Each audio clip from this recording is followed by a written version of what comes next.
పెళ్ళైనా పండగైనా వేడుక ఏదైనా పట్టు చీరల ప్రత్యేక వేదిక వారాహి సిల్క్స్. నమస్తే, వెల్కమ్ టు సుమన్ టీవీ. నేను పద్మిని. ప్రస్తుతంతో పాటు ప్రముఖ ఆధ్యాత్మికవేత్త, వాస్తు జ్యోతిష పండితులు కేఎస్ఆర్ గారు మనతో పాటు ఉన్నారు. మాట్లాడదాం. సార్ నమస్తే. సార్ వైశాఖ బహుళపక్ష ఏకాదశి వచ్చేస్తోంది. రేపు 13వ తారీఖు బుధవారం అపర ఏకాదశి. అపారమైనటువంటి పుణ్య ఫలితాన్ని పొందడానికి అపర ఏకాదశిని చేసుకోవాలి అని చెప్పి శాస్త్రవచనం. మరి ఖచ్చితంగా ఇది అందరికీ తెలిసినటువంటి అంశమే. కానీ దీని వైశిష్ట్యాన్ని ఇంకాస్త తెలుసుకోవాలనుకుంటున్నా. బుధవారంతో వస్తానంటే విష్ణుమూర్తి ఆరాధనకి బుధవారం కూడా సూచిస్తూ ఉంటారు. బుధవారం చేయండి. మరి ఏకాదశి బుధవారం రావటం అనేది ఇంకాస్త దాని ప్రభావం చూపిస్తుంది అని అంటారా? మరి ఈ ఏకాదశిని ఎవరెవరు ఎలా వినియోగించుకోవాలి, తద్వారా వచ్చేటటువంటి ఫలితం ఏమిటి? ఇవన్నీ ఒక్కసారి మీ ద్వారా సార్. తప్పకుండా. అయితే ఇక్కడ ఖచ్చితంగా మీరు అన్నట్టుగా బుధవారం నాడు కానీ, శనివారం కానీ, సోమవారం కానీ ఏకాదశి వచ్చినప్పుడు మరింత వాటి యొక్క విశిష్టత పెరుగుతుంది.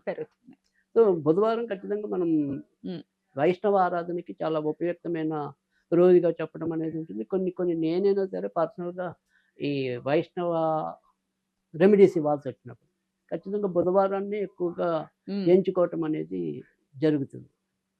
తర్వాత రెండోది వచ్చేప్పటికి ఏంటంటే, ఇప్పుడు మీరు అన్నట్టు ఏంటంటే, ఏదైనప్పటికీ కూడా అపారమైన పాపాలు ఏవైతే ఉంటాయో వాటన్నిటినీ కూడా తొలగించడానికి ఈ అపర ఏకాదశి అనేది.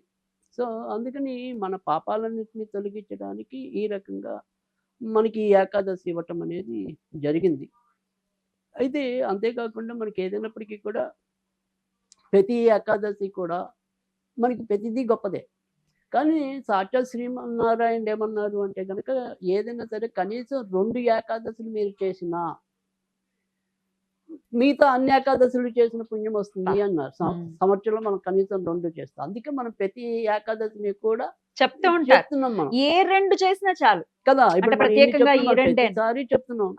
కనీసం ఒకసారి చేసాం, ఇంకో ఏకాదశి చేసినా మనకి అంతే పుణ్యం వస్తుంది అని చెప్పి. సో గంగా నదిలో స్నానం చేసిన పుణ్యం వస్తుంది.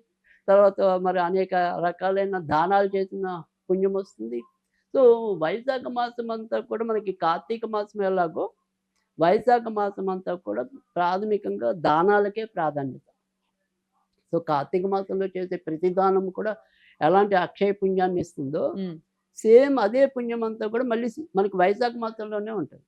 సో అందుకని వైశాఖ మాసంలో సాధ్యమైనంత వరకు కూడా మనం దానం మీద కొద్దిగా మన యొక్క దృష్టి నిలపడం అనేది అవసరం. సో ఎవరు తోచిన విధంగా ఏదో ఒక దానం చేస్తే అది అగణితమైన పుణ్యాన్ని ఇవ్వటం అనేది జరుగుతుంది. అయితే ఈ అపర ఏకాదశి విషయానికి వచ్చినప్పటికి ఏంటంటే, దీంట్లో పెద్దగా కథా విశిష్టత అనేది మనకి ఈ సందర్భంలో పెద్దగా ఏమీ ఉండదు. అపర ఏకాదశి కేవలం మనం ఏమంటాం, ధర్మరాజు సందేహాలకి శ్రీకృష్ణుడు చెప్తూ ఎవరు ఎలాంటి పాపాలు చేసినప్పటికీ కూడా ఆ పాపాలన్నింటినీ కూడా తొలగించడానికి ఇది అపారమైన పుణ్యాన్ని ఇవ్వగలిగే ఏకాదశిగా మాత్రమే శ్రీకృష్ణుడు పేర్కోవటం అనేది జరిగింది.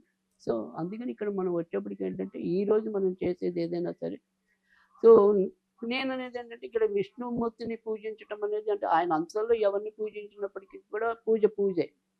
కానీ ఈరోజు మీరు పూజ చేసేదానికి రాముల వారిని వినియోగించుకోండి. అంటే రామావతారం. అంటే ఇప్పుడు మనకి వీటిలో కూడా ఏకాదశిలో కూడా కొన్ని వాముడిని పూజించమని, కొన్ని కృష్ణుడిని పూజించాలని కూడా, కృష్ణుని పూజించమని, ఇలా మధ్యలో మనకి ఆయా కథల్లో రావటం అనేది ఉంటుంది.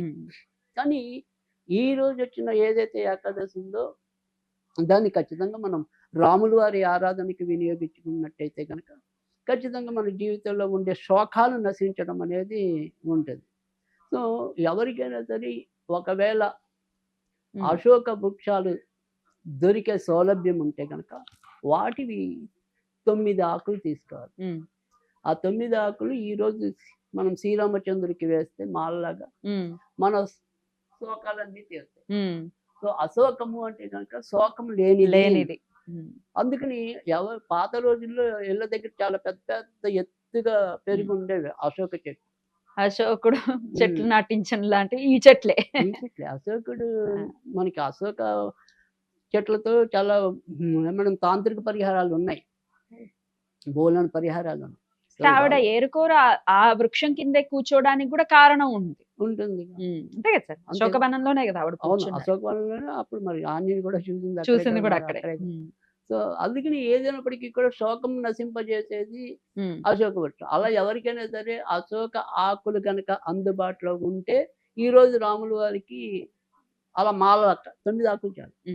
9 ఆకులు మాలలాగా వేసి ఆంజనేయుడికి వేసి మన కోరిక చెప్పుకుని వేయటమే.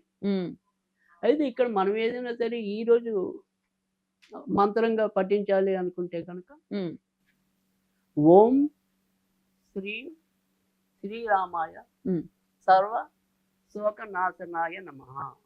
ఓం శ్రీం శ్రీరామాయ సర్వ శోక నాశనాయ అని అనుకుంటే చాలు. అలా 54 లేదా 108 సార్లు చదువుకోవాలి. సరే ప్రసాదం వడపప్పు పానకం చాలు, ఇంకేమీ అవసరం. ఇది చాలా తేలికైన పని.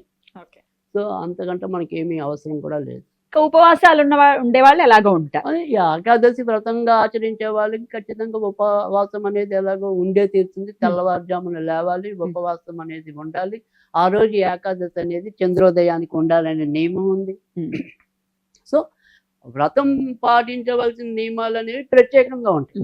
మనలాగా అప్పటికప్పుడు పూజ చేసుకోవాలి, ఏదైనా ఒక పరిహారం ఇవాళ కొత్తగా మొదలెడదాం అనుకునే వాళ్ళకి ఇది చాలా అద్భుతంగా ఉంటుంది. ముఖ్యంగా ఇవాళ ఉత్తరాభద్ర నక్షత్రం అనేది ఈసారి ఉంది ఏకాదశి. సో ఉత్తరాభద్ర నక్షత్రం శనికి సంబంధించింది కదా. శని దాంట్లో ఇవాళ చంద్ర సంచారం ఉంటుంది కాబట్టి ఖచ్చితంగా ఎన్నో కొన్ని కష్టాలు ఉంటాయి ఇవాళ సాధారణంగా జనాలకి. సో అందుకని ఇవాళ చేసుకోవటం వల్ల ఏంటంటే అలాంటి కష్టాలు మనకి తగులుకోకుండా ఉంటాయి, మనకి అంటుకోకుండా ఉంటాయి. ఆ రకంగా మనకి పుణ్యం రావటం అనేది ఉంటుంది ఖచ్చితంగా. Right sir. స్విచ్ వర్డ్ కూడా చెప్తూ ఉంటారు కాబట్టి ఎటువంటి స్విచ్ వర్డ్ చదువుకోవచ్చు సార్? దానికైతే కనుక ఖచ్చితంగా గోల్డెన్ రాక్ రైట్. ఆయన చాలా మంచి స్విచ్ వర్డ్. అద్భుతం సార్, చాలా బ్యూటిఫుల్ గా ఎక్స్ప్లెయిన్ చేశారు సార్. కృతజ్ఞతలు. నమస్కారం సార్.